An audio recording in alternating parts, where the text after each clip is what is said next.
Eu não vou falar todas as vezes, mas quase todas as vezes na minha vida que eu fui presunçoso, arrogante e mala sem alça, foi por causa de conhecimento. Mas imagine que os dedos da minha mão sejam o conhecimento. Quando você se identifica com esse conhecimento, você se torna arrogante e prepotente, porque você não aceita mais nada. É impenetrável. Você falou de filosofia, você falou de Einstein. Uma vez eu ouvi uma frase, eu era menino e eu não entendi essa frase. Eu tenho muito disso, né? Eu leio algumas frases e eu não entendo as frases. E aí eu leio. E depois de tanto me debruçar sobre aquele conceito, eu entendo. Eu quero soltar duas aqui pra você comentar. Uma que fala sobre conhecimento e uma que fala de uma coisa que é mais importante do que conhecimento.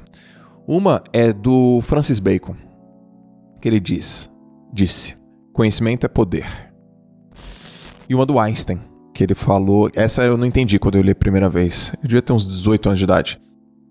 Imaginação é mais importante do que conhecimento. Isso é Einstein. Quando ele fala de imaginação, você está falando da nossa habilidade do Homo sapiens, que é a única espécie humana... a única espécie viva, né? Nós somos humanos, a única espécie viva capaz de criar, imaginar, adorar. Um cachorro não consegue adorar nada. Uma árvore não adora um deus, né? O ser humano ele adora, ou pessoas, ou uma causa. Nesse caso do Francis Bacon, conhecimento é poder. Eu queria que você comentasse um pouco sobre isso. E se também, na tua percepção, existe algum lugar onde o conhecimento ele não atrofia? Ele hipertrofia? E a questão de imaginação é mais importante que o conhecimento do Einstein. Mas o problema do Francis Bacon, eu não sei por que vocês ficam falando do Francis Bacon. Vocês sabem quem era Francis Bacon? Era um filósofo, um pensador. Era um bebum. O cara bebia uísque, o cara era um bajulador da rainha. Eu não dou crédito nenhum pra Francis Bacon. Mas no passado tinha essa história, né? Por exemplo, o grande compositor, aquele cara que acendia um cigarro, bebia um uísque... Entrava madrugadas afora e escrevia grandes textos, grandes poesias e tal. Vocês têm que parar de se apegar nesses tipo assim. Vai falar que essa frase não faz sentido, Jacob? O quê? Conhecimento é poder? Pô, cara. Pare. Mas eu tô te falando, deixa eu te dizer uma coisa. É uma frase que faz... É uma frase que, no mínimo, ela dá uma aliviada no peso, pô. Que peso? No peso da ignorância.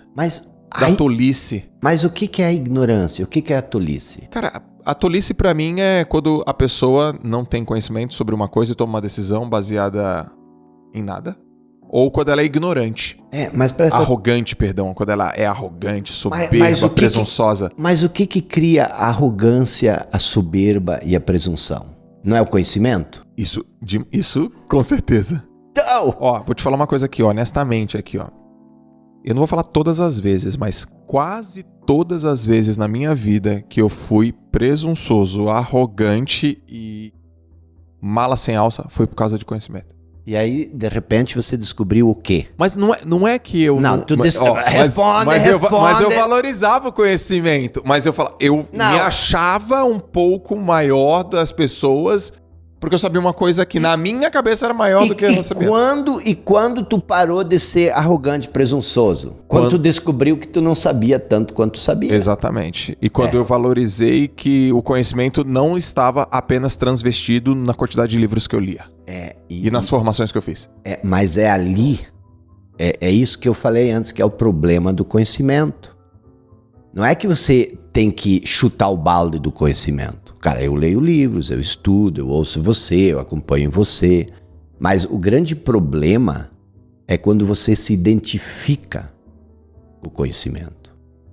Porque toda vez que você se identifica com o conhecimento, o que acontece? Você se torna o conhecimento. Quando você se torna o conhecimento, você corta o fluxo de algo que as pessoas não acreditam, mas existe uma inteligência superior, existe uma inteligência universal, existe algo muito maior do que tudo isso, que nós somos capazes de assimilar com a mente.